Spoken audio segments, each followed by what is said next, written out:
I reached for my reading glasses that morning and knocked something over. Glass on wood. That sound you know means trouble. Two champagne flutes on my nightstand, crystal, not ours. The light coming through the curtains was gray, cold. November in Wisconsin. I picked up one of the glasses. Still had a lipstick print on the rim, coral shade. Denise wears mauve, always has. The bedroom smelled wrong. Stale champagne, yeah, but something else. Something sweet and chemical. Cologne, maybe, not mine. I went to the bathroom. There in the trash, crumpled up but not hidden, was a receipt, liquor store, yesterday's date, $47.99, Denise's credit card. I stood there in my underwear and undershirt, holding that receipt, and heard her moving around downstairs. Making coffee, acting like it was just another Thursday. I had questions, she had answers ready, but that was only the beginning. Kitchen smelled like coffee, same as every morning since 1983. I came downstairs in my work pants and flannel, barefoot on the cold linoleum. Denise was at the counter pouring cereal, Raisin Bran. She didn't look up. "We have champagne last night?" I asked. Casual, like I was asking about the weather. She stopped mid-pour. "What?" "Champagne. There's glasses upstairs." "Frank, we haven't had champagne in years." She laughed. Not a real laugh. The kind you give someone who said something stupid. "Two glasses. On my nightstand." She set the cereal box down, turned to look at me. "You're imagining things." I'm holding the receipt. I put it on the table between us. She glanced at it, barely. "That's from last month. Book club anniversary. Remember we celebrated Dorothy's retirement?" I did remember, sort of. Except the library had canceled book club in September. Budget cuts. Denise had complained about it for 2 weeks. She was watching my face now, waiting. "You feeling okay?" Her voice went soft, concerned. "You've been forgetting things lately, honey." I'm not forgetting. The receipt's dated yesterday. "Frank." She reached across the table, touched my hand. Hers was warm from the coffee pot. "Men your age. Maybe we should talk to Dr. Patterson, just to be safe." My throat went tight, not from anger, from something worse, doubt. I'd been forgetting things. Little stuff. Where I put my truck keys, whether I'd taken my blood pressure pill, normal old man stuff. Wasn't it? "Maybe you're right," I heard myself say. "Sorry." She smiled, relieved. "It's okay. I'll make an appointment for you." I went to the workshop instead of finishing breakfast. The space heater kicked on with its familiar rattle, AM radio playing low, talk show, two guys arguing about the Packers. I spread the receipt out on my workbench under the lamp. Date, November 12th, yesterday, Tuesday. Time, 4:37 p.m. Item, Dom Perignon, $47.99. I'd been at the VA yesterday, got home around 4:15. Denise had been in the kitchen, making dinner, chicken, I think. No, steak. We don't usually have steak. Can't afford it.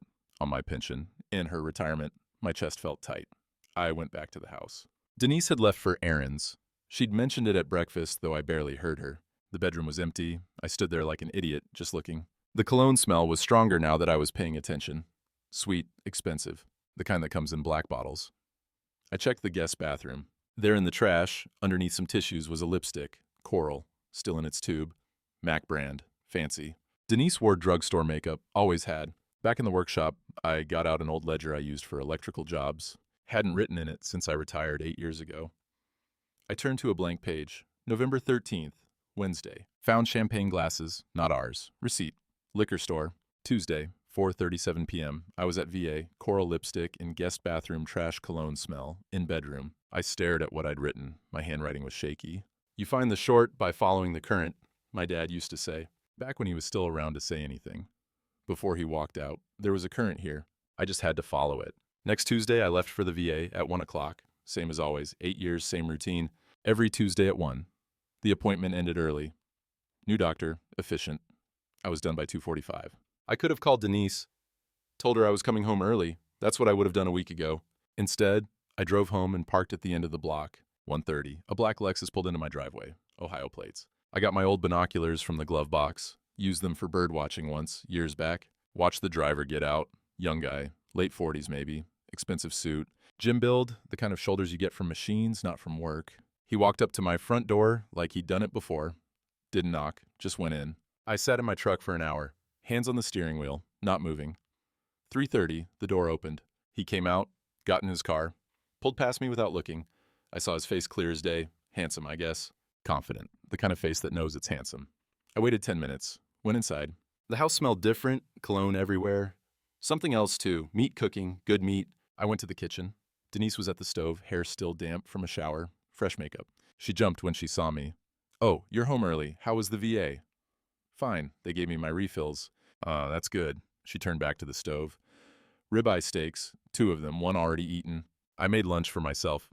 Want me to heat something up for you?" "No, I'm good." Her hands shook when she poured herself coffee. That night, I lay in our bed, my bed really, since she'd been sleeping in the guest room for 6 months, and listened to her phone buzz in the other room. Once, twice, 3 times. Then her laugh, quiet and young-sounding. I stared at the ceiling until dawn. Something was off. No, something was wrong, and I was going to find out what. The following Tuesday, I told Denise my appointment got moved to 2 o'clock. She didn't even look up from her crossword puzzle. I've got errands anyway. I left at noon, parked 3 houses down, between the soy, Kowalski's place, and that empty ranch that's been for sale since summer.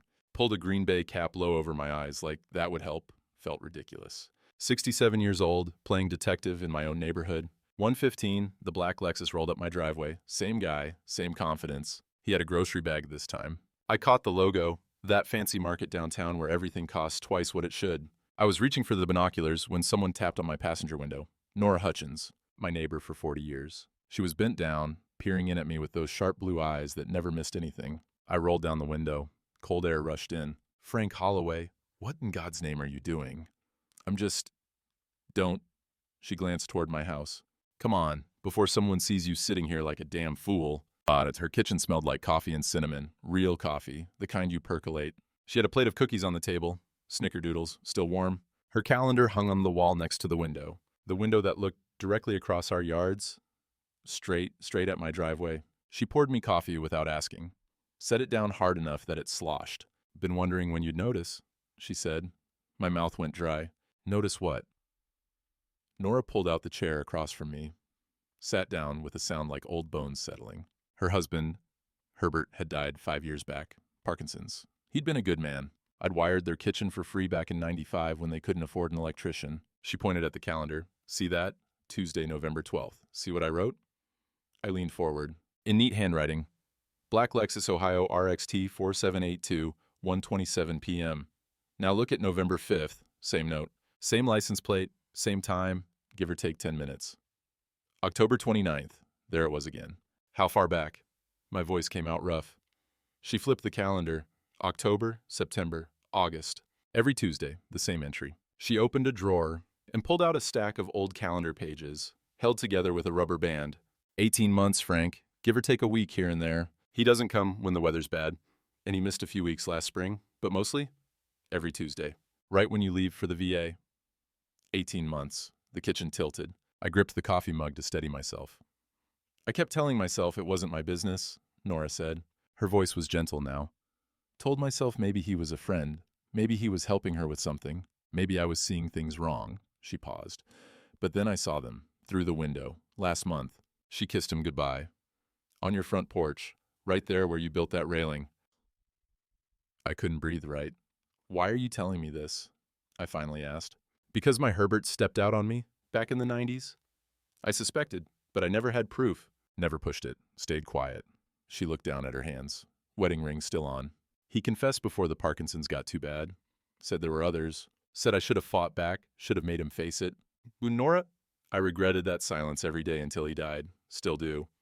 She pushed the calendar pages across the table to me. "I won't stay quiet for you, Frank. You deserve better than what I gave myself."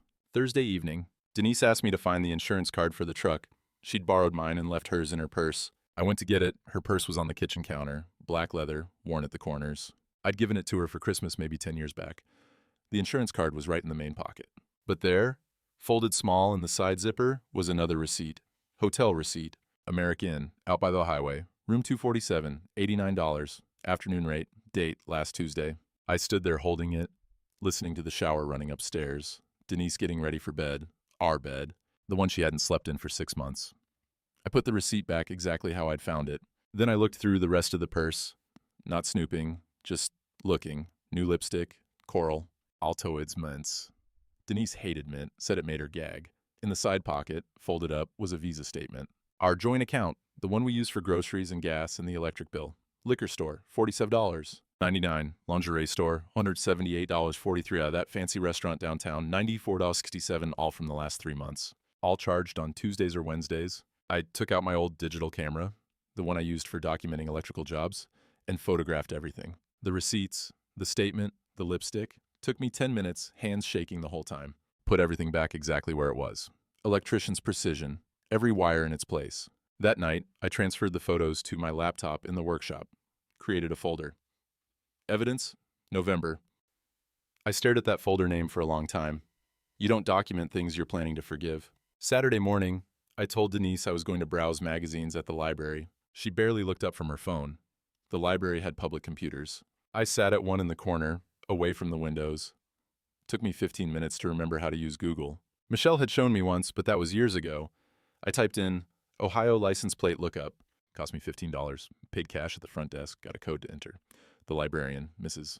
Chen, taught with Denise back in the day. Didn't ask questions. Derek Paulson, Columbus, Ohio address. I wrote it down on a scrap of paper. Hands steadier now. Having a name helps somehow. Back at the computer. Derek Paulson Pharmaceutical Sales. His LinkedIn profile popped up first. Professional photo. Same face I'd seen getting out of the Lexus. Smiling. Confident. The caption underneath said Senior Sales Representative, MedFarm Solutions. Territory. Ohio, Western Pennsylvania. Based in Columbus, OH. 147 connections. Glowing recommendations. Derek has exceptional relationship building skills. A true professional who goes above and beyond. I clicked on his company's website. Found the territory map, highlighted regions in different colors. Our town wasn't in his territory, not even close. His region stopped 200 miles east. So why was he here every Tuesday? I knew why. I printed the profile. Mrs. Chen gave me a sympathetic look when I picked it up from the printer. Maybe she knew. Maybe the whole damn town knew. Driving home, I saw Denise in the front yard, planting winter pansies in the flower bed, purple and yellow. She was wearing her gardening gloves, the ones with the flowers printed on them. She looked up when I pulled in, smiled and waved, like nothing was wrong, like she hadn't spent 18 months bringing another man into our house while I was getting my heart checked at the VA. I waved back, smiled. Two could play that game. Sunday afternoon, Denise had a volunteer shift at the library. 3 to 6, she'd said. Kissed my cheek on her way out the door, like we were still those kids in the wedding photo. I waited until her car was gone, then I went looking, her camera. The one she'd said was broken back in September. Battery won't hold a charge, she'd told me. I'd offered to look at it, I'm decent with electronics, but she'd waved me off. It's old anyway. I'll just use my phone. Hall closet, top shelf, behind the Christmas decorations we hadn't put up in 3 years. Shoebox. Inside, the camera. Battery was dead, all right. But the SD card was still in there. I took it to the workshop. My laptop's old. Bought it used in 2015, but it still works. Slow as molasses, but it works. I slid the card into the slot and waited. 47 photos loaded. I clicked on the first one. Denise and him, Derek, in our living room. He was sitting in my chair. The recliner I'd bought in 1987 after my back surgery, the one with the permanent dent from my ass. He was leaning back in it, laughing at something, holding a beer. My beer. Miller Lite. The cheap stuff I buy because it's what I can afford. Second photo, kitchen. Derek at the table, sitting in my spot. The one facing the window where I've sat for 42 years. Coffee mug in front of him. I zoomed in. World's best dad. The mug Michelle made me in 8th grade art class. Third photo, Derek wearing my fishing jacket. The green Columbia one Michelle gave me for my birthday 15 years back. The one with the torn pocket I never fixed because she'd given it to me. Fourth photo, guest bedroom. I skipped past it fast. Couldn't look. Fifth photo, selfie. Denise smiling at the camera. Real smile. The kind I hadn't seen in years. Derek blurred in the background, but visible. I kept clicking.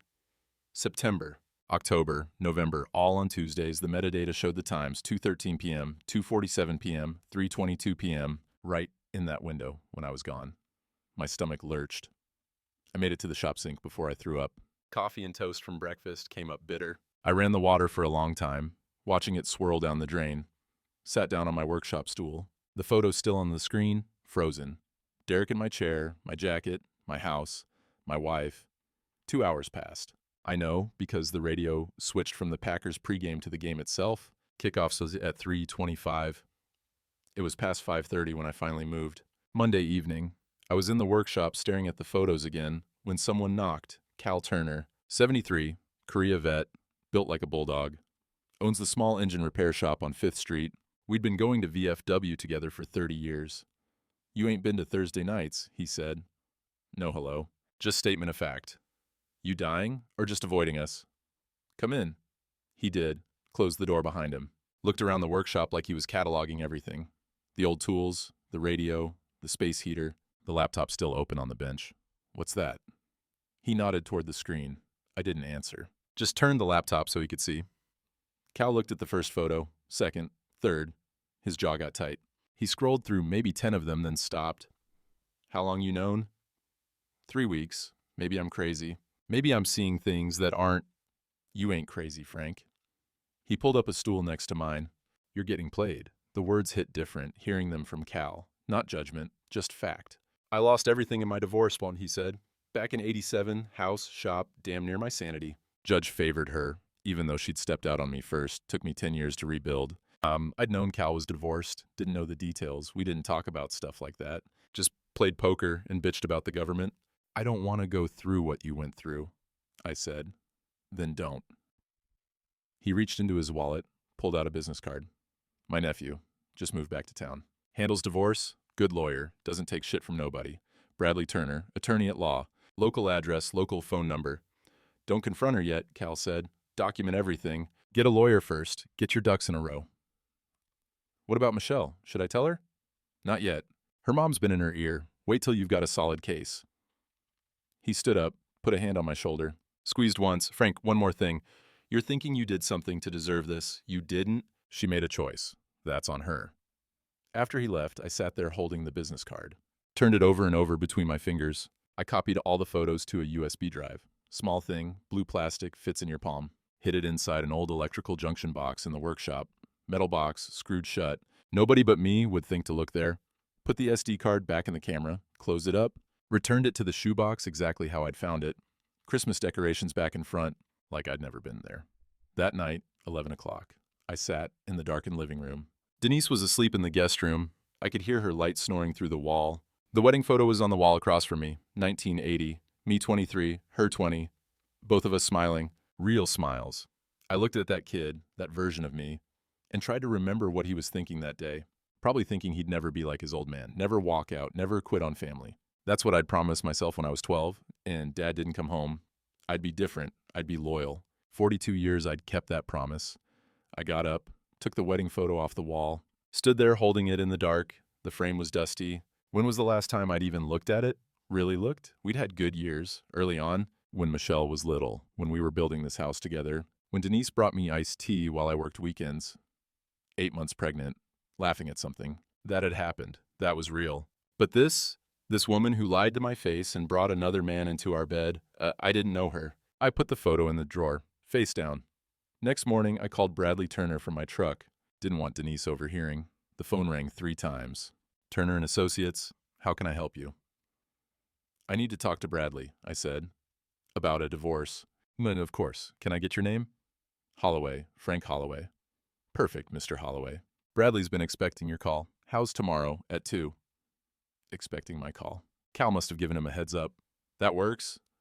I hung up, sat in the truck for a long time. Engine off, cold seeping in through the windows. My breath made little clouds in the air. I was really doing this, not saving the marriage. Protecting myself. There's a difference.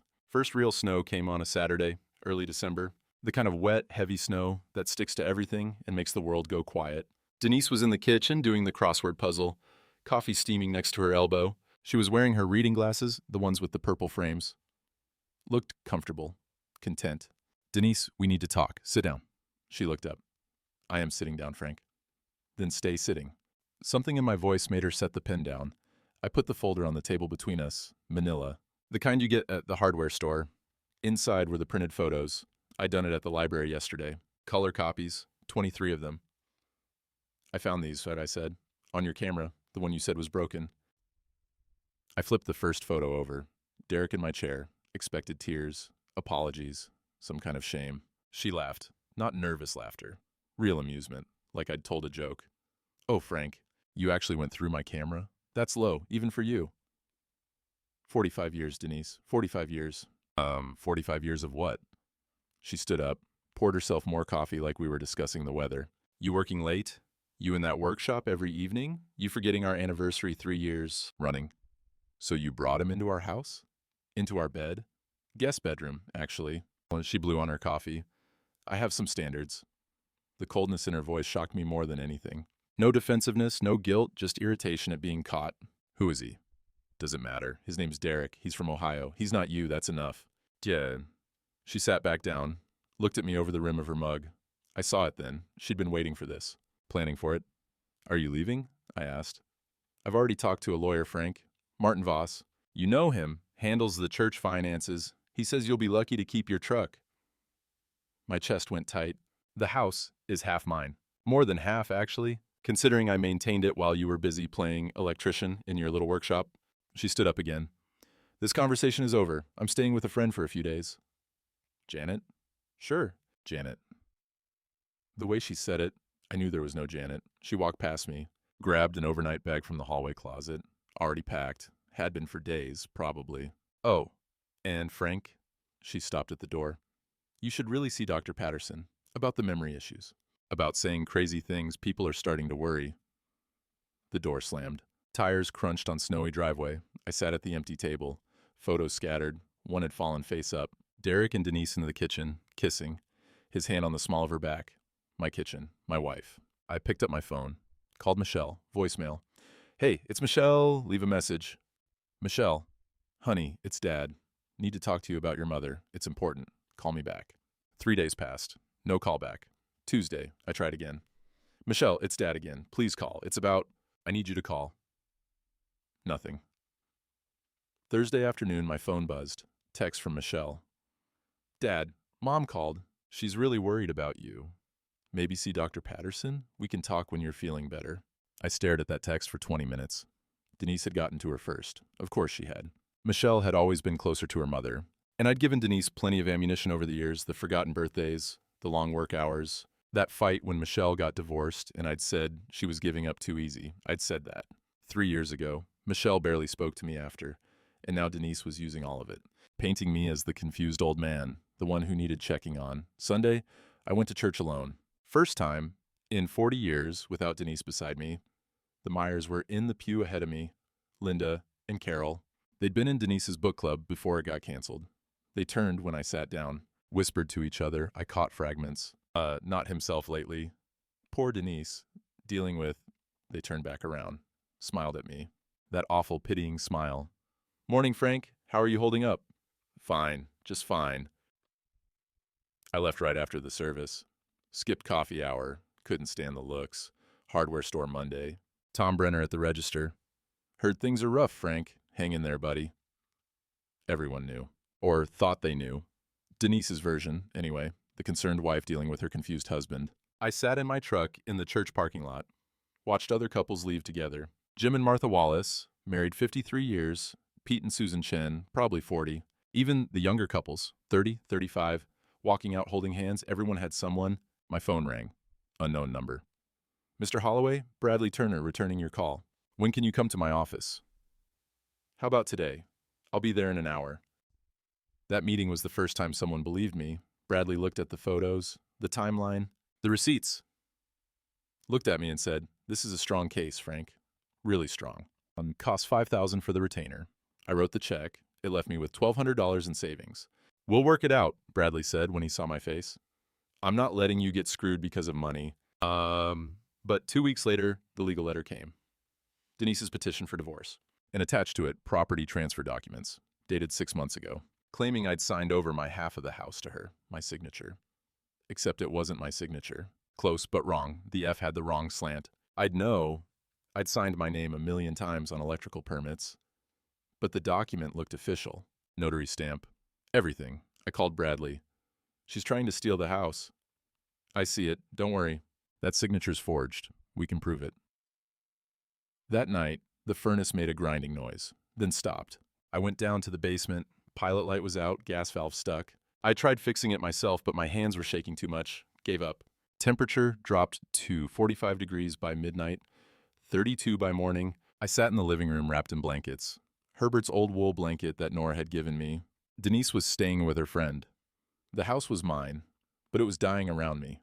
I could call Pete to fix the furnace, could call Cal, could ask for help, but I was tired. 67 years old, alone in a house I'd built with my own hands. House my wife was trying to steal with fake documents. While my daughter thought I was losing my mind, maybe easier to just sign it over. Move to VA housing, let her win, at least I'd be warm. I fell asleep in the chair, too exhausted to care. 2 weeks since the confrontation. Mid-January now. The kind of cold that makes your lungs hurt. I'd stopped shaving. What was the point? Stop making coffee at 5:47? Now it was 8, sometimes 9. The workshop was too cold to use, so I just sat in the living room chair. Same chair I'd slept in that first night when the furnace died. Denise had lowered the thermostat remotely before she left. Smart thermostat. I'd installed it myself 2 years ago, thought I was being modern. She'd changed the password, locked me out of controlling the heat in my own house. The furnace had been out for 3 nights.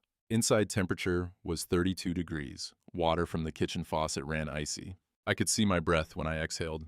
3 blankets wrapped around me. 2 quilts Denise's mother had made back when she was still alive. 1 wool blanket from Herbert before the Parkinsons took him. Dead people keeping me warm. Mail came around 10. I heard it hit the box, but didn't get up for an hour. Too cold, too tired. Finally shuffled to the door in my slippers and bathrobe. 3 envelopes, 2 bills, 1 legal-sized from Martin Voss, attorney at law. Inside was the divorce petition. Expected that. But underneath was something else. Property transfer documents. 8 pages stapled together. Looked official. County seal. Notary stamp. I sat back down at the kitchen table. Spread the papers out. According to this, I had signed over my half of the house to Denise 6 months ago, August 15th, for estate planning purposes, the document said. My signature was right there at the bottom. Frank J. Holloway. Dated, notarized, except I'd never signed this. I'd been an electrician for 40 years. You don't last 40 years without paying attention to details. I knew my own signature. The way I made the F big loop on top, small hook at the bottom. This F was wrong. Loop too small. Hook too big. But looking at it made me dizzy. My eyes aren't what they used to be. Maybe I was wrong. Maybe I had signed it. Maybe Denise was right, and I was losing it. I got up, found my old permit book from 2015, back when I was still doing side jobs. My signatures on every page. Compared them to the document. Different. Definitely different. But the document said August 15th. I tried to remember that day. Tuesday. I would have been at the VA. I went every Tuesday. Had for 8 years. Unless I'd stayed home that day and signed this and forgot. The cold made it hard to think. I looked at the bank statement on the table. Checking account, $6,200. After Bradley's retainer. That was it. 45 years of work, that's what I had left. If Denise got the house, my Social Security and pension added up to $1,847 a month. I'd looked it up. Cheapest rent in town was $900 for a 1-bedroom.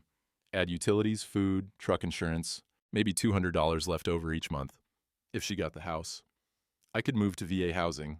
They had rooms, shared bathrooms, cafeteria meals. Men who'd actually served in combat, not like me. I'd been tail-end Vietnam, never shipped out, just did my time stateside. Give her the house, move to the VA, be warm, be done.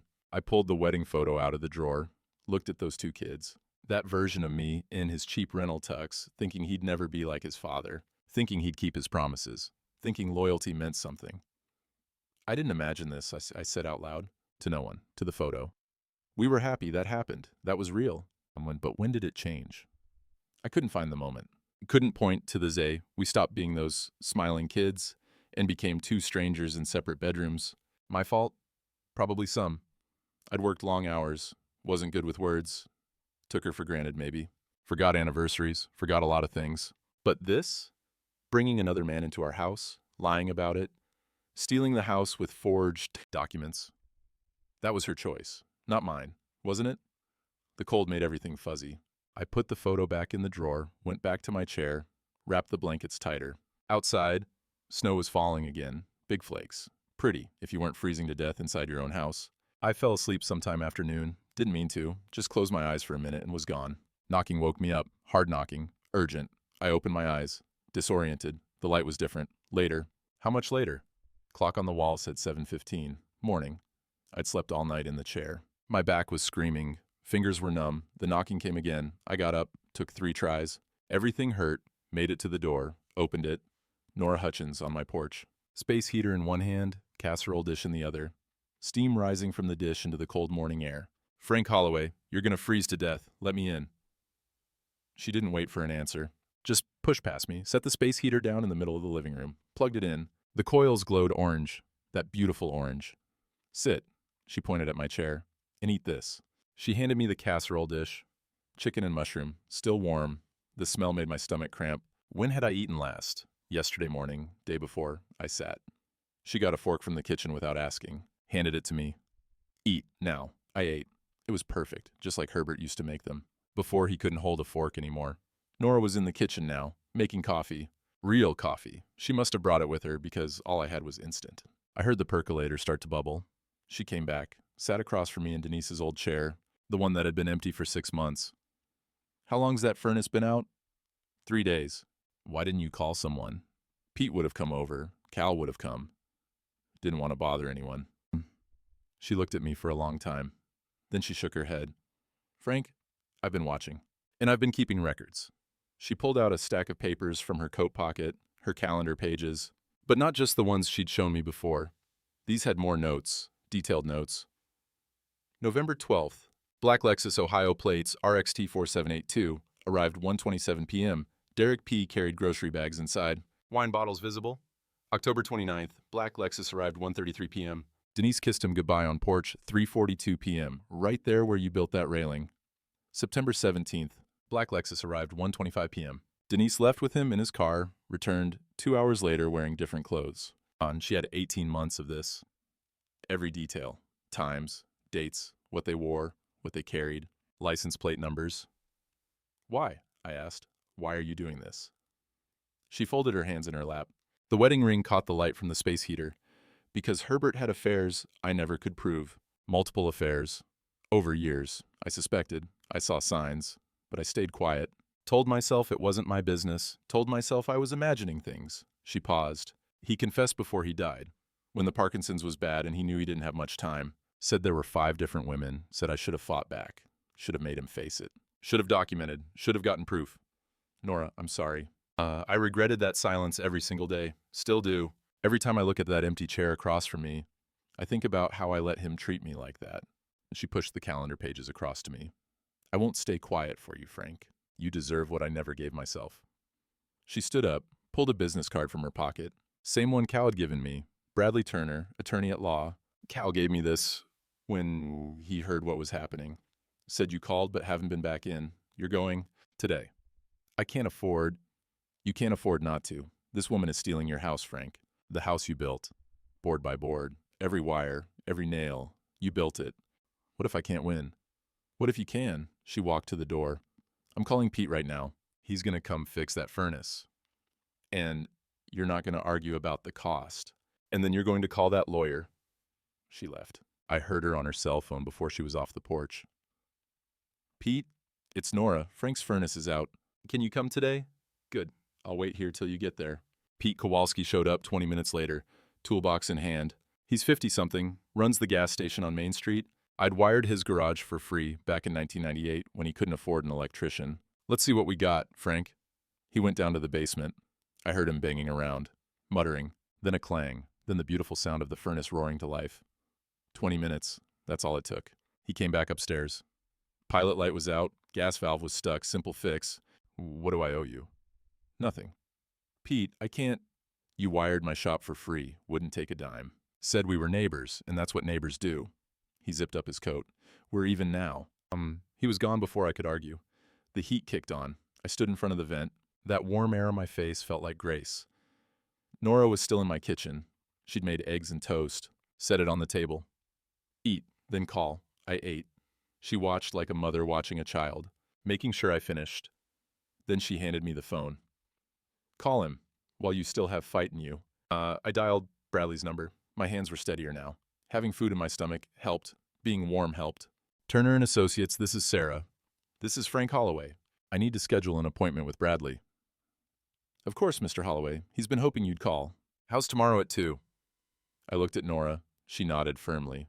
That works. Perfect. Please bring any documentation you have. Financial records, evidence, property documents. I have photos, receipts, timeline, property documents that are forged. Excellent. We'll see you tomorrow at 2. And I hung up, set the phone down. I did it, I said. You did. Nora stood up, started gathering her things. Now I'm going to bring more food tomorrow. You're going to eat it. And you're going to focus on that lawyer meeting. After she left, I sat in the warming house. The space heater still glowing orange. The furnace humming. The smell of coffee and eggs. I got out the USB drive from my workshop hiding place, the blue one with all the photos. Brought it back inside. Sat at the kitchen table with my laptop. Opened the folder labeled Evidence November. Photos, receipts, Nora's calendar pages, which I photographed with my phone, the property documents with the forged signature. I created a new folder, Evidence Complete, started organizing everything by date, by type, by relevance. Electrician's rule: when the circuit's broken, you don't guess. You test, you document, you fix it right. Tomorrow, I'd take this to Bradley. Tomorrow, I'd start fixing this. Bradley Turner's office was above the pharmacy on Main Street, narrow stairs. My knees complained the whole way up. The waiting room smelled like old coffee and paper. Sarah, the receptionist, looked up when I came in. Young, maybe 30, gave me a kind smile. Mr. Holloway, go right in. Bradley was younger than I'd expected, late 30s maybe. Cal's nephew. I could see the family resemblance in the jawline. Fit, glasses, rolled up shirt sleeves. Diplomas on the wall, Northwestern Law. He stood up, shook my hand, good grip. Frank, Uncle Cal's told me a lot about you. I sat down across from his desk, set my folder down between us. I don't know where to start. Start anywhere. I've got time. So I did. Told him about the champagne glasses, the Tuesday pattern, Nora's calendar, the photos, the hotel receipts, the forged property documents. He listened without interrupting, took notes on a yellow legal pad. When I finished, he was quiet for a long time, just looking at the evidence spread across his desk. Finally, he looked up. Frank, this is a strong case. Really strong. Something in my chest loosened. Someone believe me. The adultery is clear. Photos, timeline, witnesses. Nora's documentation is gold. Most people don't have this kind of proof. He picked up the property documents. And this? This signature is forged. I can see it without analysis, but we'll get forensic confirmation anyway. Can we prove it? Absolutely. Look here. He pointed at the notary stamp. This county code doesn't exist. Whoever made this used a fake stamp. We'll also check where you were on August 15th. I was at the VA. I go every Tuesday. Do they keep sign-in sheets? Yeah, and I got prescriptions filled after. Pharmacy has timestamps. Bradley smiled. Perfect. That's your alibi. You couldn't have signed this document because you weren't even home. He explained the process. Filing response to divorce petition, challenging the property transfer, requesting forensic analysis of the signature, discovery, depositions, eventually a hearing. Timeline's probably 6 to 8 weeks. Martin Voss is her lawyer. You know him? Handles the church finances. He's got a reputation. Aggressive, but sloppy. He'll try to intimidate you. Don't engage directly. Everything goes through me. We talked about money, $5,000 retainer. I'd already written the check. It hurt, but it was done. We'll work it out, Bradley said when he saw my face. I'm not letting you get screwed because of money. Uncle Cal would kill me. When I stood to leave, I felt different, lighter, like the weight was being distributed across more shoulders. Frank, Bradley walked me to the door. Your daughter, has she heard your side? No, she thinks I'm confused. Her mother got to her first. You should try calling again. Show her the evidence. Family testimony is powerful in these cases. She won't listen. Try anyway. People surprise you. Thursday morning, grocery store. Linda Chen at the checkout. She's young, maybe 25, and she always gives me the senior discount without asking. She rang up my milk and bread, then reached under the counter. Found these in the drawer. She handed me a stack of manufacturer's coupons. You should use them. I looked at her. She held my gaze for a second. A tiny nod. She was helping, quietly. In the way small-town people help when they can't help openly. Gas station that afternoon. Pete filled my truck while I waited inside. When I tried to pay, he waved me off. Your money's no good today, Frank. Why not? Because you're good people, that's why. Saturday, I needed screws for a small project in the workshop. Trying to keep busy, keep my hands occupied. Tom Brenner was at the register at the hardware store. Frank, got a minute? Come to the office. Back room, cluttered desk, calendar on the wall, smelled like sawdust and motor oil. Tom pulled an envelope from his drawer. That Derek fella came in here, twice, with your wife. Had a bad feeling about him. Talked down to me, called me chief, acted like he owned the place. He opened the envelope. Receipts inside, all dated, time-stamped. Light fixtures, paint, door hardware. They were shopping for your house like they already owned it. Figured someone might want these. And I took the envelope. Thank you, Tom. We've known each other how long? 20 years? You wired this whole store for me in '03? Wouldn't take a dime over cost. He shook his head. That's not right, what she's doing. None of it's right. On Sunday after church, Pastor Jim Walters caught up with me in the parking lot. First time he'd engaged since this whole thing started. Frank, I owe you an apology. I waited. I've been trying to stay neutral. Pastoral duty, I told myself. But that's not the same as being Christian. Sometimes you have to take a side. It's okay, Jim. It's not, but I'm here now. If you need character witnesses for the legal proceedings, the church board will write statements. We've known you 40 years. We know what kind of man you are. Monday, I went to deposit a small check. Linda Chen, Tom's daughter, I remembered now, was at the teller window. She looked around, made sure no one else was close. Mr. Holloway, I probably shouldn't say this. What is it? Your wife opened a separate account 3 months ago, moved money from your joint account. Large transfers. How much? I can't say exactly, but she bit her lip. Significant. What another betrayal, another layer. Thursday night, VFW Hall, 7 o'clock. First time back in over a month. I walked in nervous. Didn't know what to expect. Word travels fast in a small town. Cal was at our usual table. But instead of the normal 4 guys, there were 8 chairs. Eddie Morrison, Pete Kowalski, Tom Brenner, others. All waiting. Cal looked up. About damn time. Sit down, you're dealing. Just like that. No questions, no pity, just poker and beer and the AM radio playing the Packers pregame. They talked around me, not at me. Eddie's daughter getting married in June. Complaints about the snow removal budget? Pete's new hip replacement. Doing better, but the physical therapy was hell. Normal, just normal. Mid-game, Eddie said, saw that black Lexus with Ohio plates around town again yesterday. Don't know anyone from Ohio. You, Cal? Cal sipped his beer. Nope, probably pharmaceutical rep. They're always cruising through. Eddie dealt the next hand. Seemed like he knew his way around, though. Saw him at the bank, hardware store. Having lunch at the diner like he belonged here. I kept my face neutral, but I was listening. Derek was visible, comfortable, acting like this town was his territory. After the game, Cal walked me to my truck. You doing okay? Getting there. Lawyer says I got a case. Course you do. Truth's on your side. He pulled out his keys. Bradley's good people. Trust him. I do. More than I trust most folks right now. Driving home, I thought about what Eddie had said. Derek around town, at the bank, the hardware store, the diner. How long had he been coming here? Just for Denise? Or was there business too? I pulled over. Called Bradley from the truck. Bradley, that Derek Paulson investigation you mentioned. Can you check how long his company's had business in this area? Why? Just a hunch. Electrician's instinct. Something doesn't add up about his territory. I'll look into it. Go home, Frank. Get some rest. I hung up, sat there in the dark truck, engine running, heater finally working again. People were helping, watching, documenting, caring. I wasn't alone in this. Not anymore. Late January. Thursday afternoon, I saw the rental car pull into the driveway from the kitchen window. Minnesota plates. My hands started shaking. Michelle. I'd cleaned the house that morning. First real cleaning in weeks. Vacuumed, dusted, made coffee, changed the sheets in the guest room, the one Denise had been using. The one that still smelled like Derek's cologne no matter how much I aired it out. The front door opened. Hey, Dad. Hey, sweetheart. We hugged. Stiff, brief, like strangers who'd been told they should embrace. Been 2 years since I'd seen her. 3 since we'd had a real conversation. That fight about her divorce. Me saying she was giving up too easy, still hung between us like smoke. Tyler came in behind her. 16 now. Last time I'd seen him, he was 13. Tall kid. Headphones around his neck. He gave me a little wave. Hi, Grandpa. Hey, Tyler, you've grown, he smiled. Genuine smile. Everyone says that.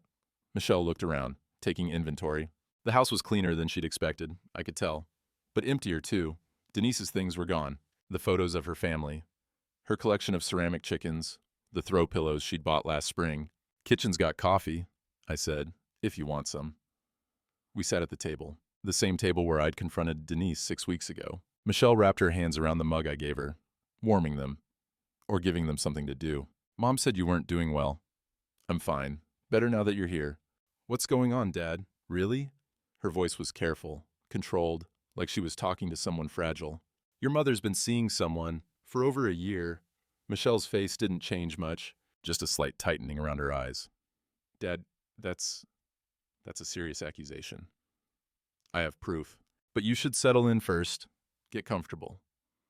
Tyler stood up with his duffel bag. Which room, Grandpa? Guest room, down the hall, on the right. He walked down the hallway, stopped at the door. I saw him pause, sniff the air.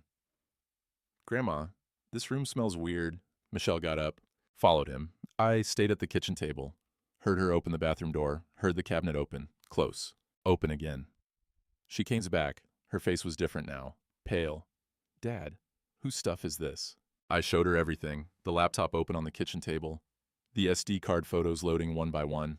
Derek in my chair, in my jacket, holding Michelle's mug, the one she'd made in 8th grade. Michelle scrolled through them silently. Her jaw got tighter with each one.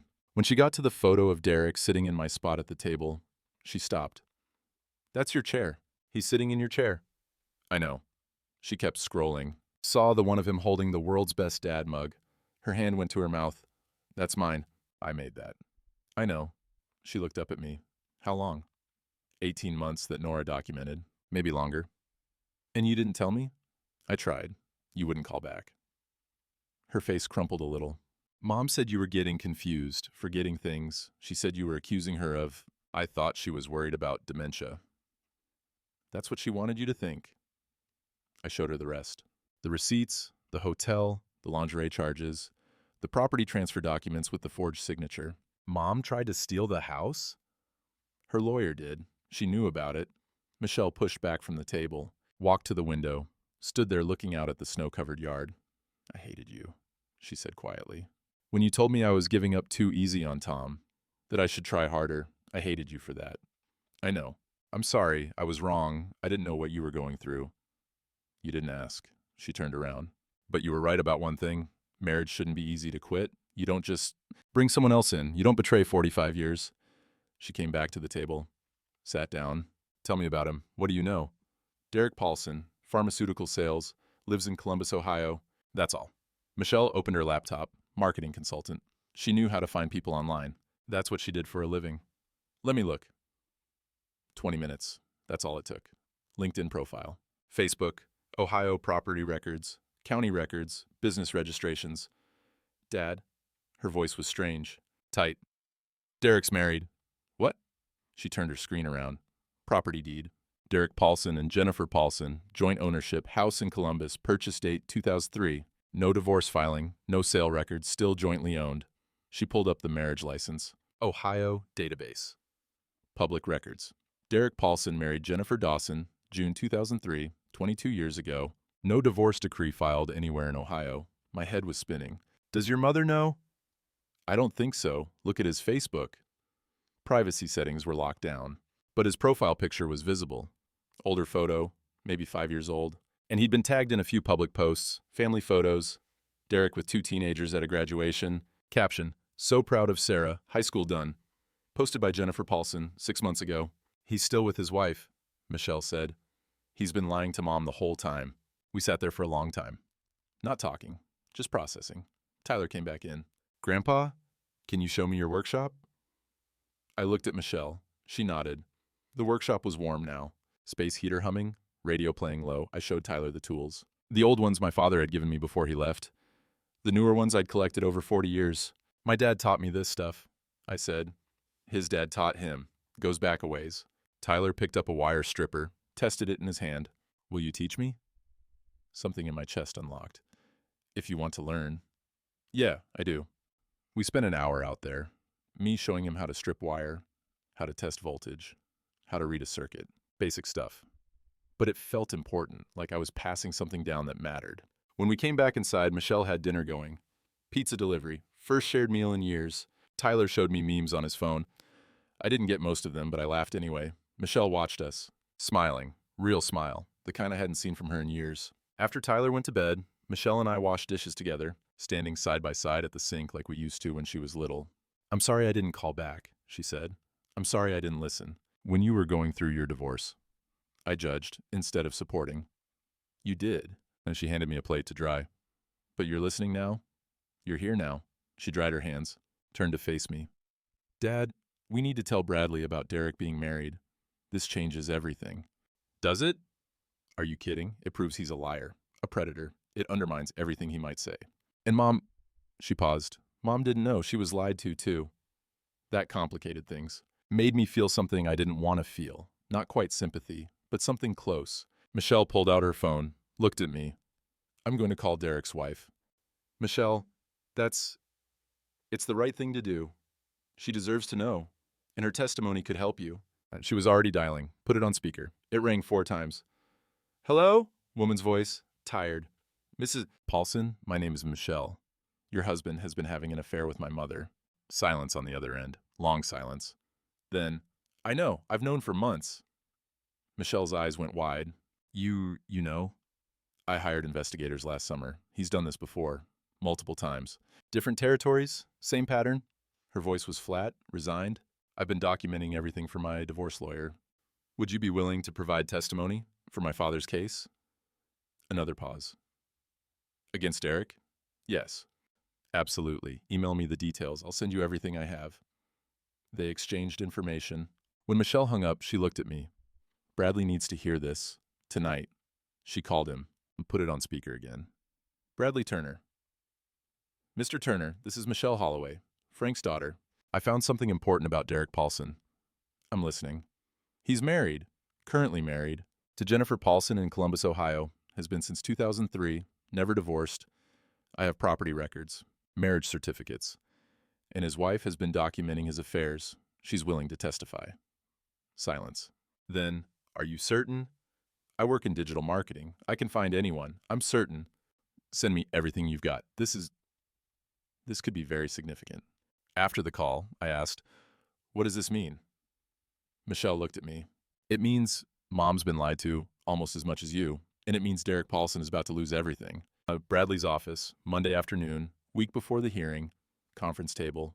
Me, Bradley, Nora, Cal, Tom, Michelle. We're going over testimony, Bradley said. Martin Voss will cross-examine. Stay calm. Answer only what's asked. Don't elaborate. He started with Nora. Tell me about your documentation. I keep a calendar, write things down. Helps me remember my Herbert. She pulled out her pages. Black Lexus, Ohio plates, every Tuesday for 18 months. Sometimes he stayed 3 hours. Sometimes longer. Why were you watching? I wasn't watching. I was living my life. My kitchen window faces their driveway. I noticed things. Bradley nodded. Good. Keep it simple. Voss will try to make you sound like a busybody. Stay matter of fact. Cal was next. Character witness.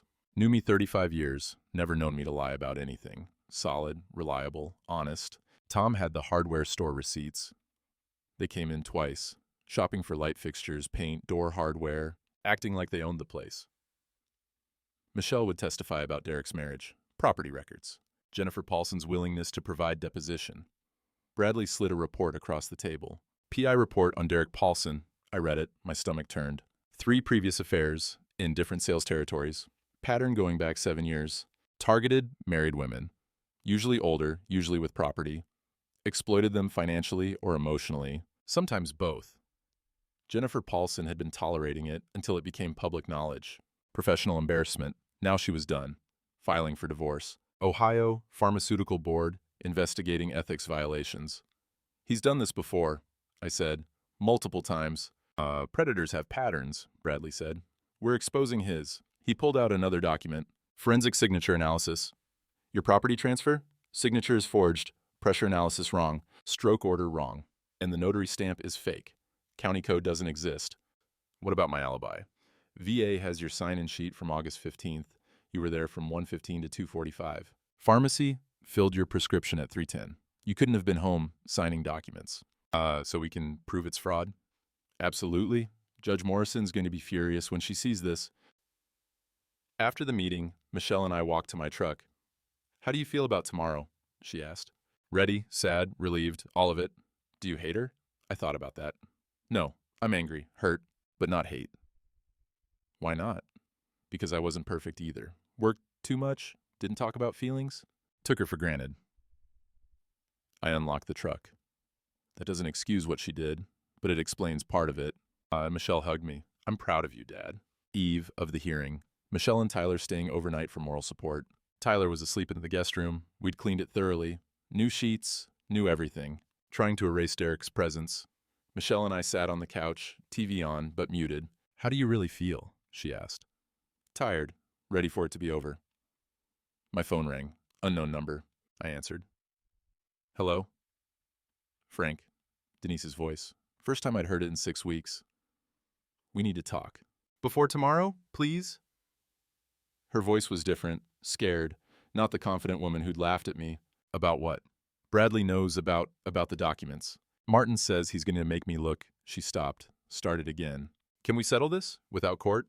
I'll take half, just half, and we can move on. No. Frank, please. This will humiliate me. Everyone will know. Everyone already knows. You made sure of that. I'm sorry. I didn't mean for it to go this far. I thought... Yes, you did, Denise. You meant all of it. I hung up. First time I'd hung up on her in 45 years. Michelle looked at me. Was that Mom? Yeah. Wanted to settle? Avoid court? What did you say? No, we're seeing this through. February 28th, County Courthouse, 9 a.m., small courtroom, judge's bench, 2 tables, gallery seats, maybe 20 people. Michelle and Tyler, Nora, Cal, Tom, Pastor Jim, others from town, all there. Denise sat at the other table with Martin Voss. She looked thinner, older, wouldn't look at me. Derek wasn't there. Refused to appear. Couldn't be compelled in civil proceedings. Judge Morrison entered. Late 50s, sharp eyes, no-nonsense demeanor. Let's proceed. Bradley presented our case. Systematic. Methodical. Nora testified. Timeline. Calendar documentation. Visual confirmation. Photos entered as exhibits. Derek in my spaces. Wearing my things. Hotel receipts. Credit card statements. Community witnesses. Cal and Pastor Jim. Character testimony. Frank Holloway's integrity. 40 years in this town. Martin Voss countered. Mr. Holloway neglected his wife emotionally. Marriage was already broken. Mrs. Holloway sought companionship elsewhere. Bradley stood. Those are reasons for divorce, Your Honor, not excuses for fraud. Martin presented the property transfer documents. Bradley countered immediately. Those documents are forged, Your Honor. Forensic analysis, notary investigation, VA sign-in sheets, pharmacy timestamps. Judge Morrison examined the documents herself. 5 minutes. Courtroom silent. Mr. Voss. Her voice was cold. This notary stamp doesn't correspond to any registered notary in this county. Explain. Martin conferred with Denise, whispered, urgent. Your Honor, my client received these from a third-party consultant. Name? Martin hesitated. Denise whispered something. She looked panicked. Miss Holloway. Judge Morrison's gaze was sharp. Did you have knowledge these documents were fraudulent? I was told Frank had signed. I thought. Denise stopped. Derek said... She caught herself. Too late. Derek Paulson, Your Honor. Bradley stepped forward. Ms. Holloway's affair partner, who is currently married in Ohio. Courtroom murmurs. Denise's face went white. Bradley presented Jennifer Paulson's deposition. Marriage certificate. Property records. Mr. Paulson has been married to Jennifer Paulson since 2003. Never divorced, currently resides at their jointly owned home in Columbus. Mrs. Paulson is filing adultery charges.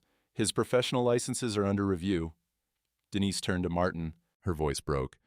He told me he was divorced. He said... Judge Morrison held up her hand. Ms.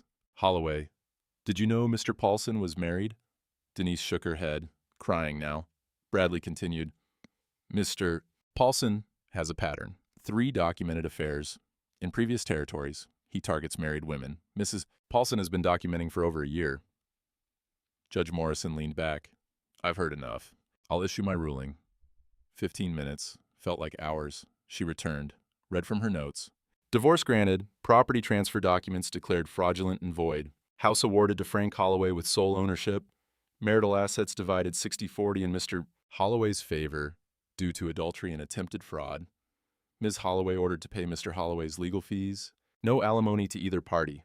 She looked at Denise. I'm referring this matter to the prosecutor's office regarding fraudulent documents. Whether charges are filed is their discretion. Gavel down. We're adjourned. 2 weeks later, mid-March, envelope in the mailbox, Denise's handwriting, inside signed deed, her name removed from the title, notarized properly this time, no note, no apology. Also, inside, the wedding photo, the one from our living room wall. I held it, looked at those 2 kids. June 1980, both smiling, both believing. We were happy once. That happened. That was real. But so was this. The betrayal, the lies, the theft attempt. Both truths existed. I didn't forgive her, probably never would.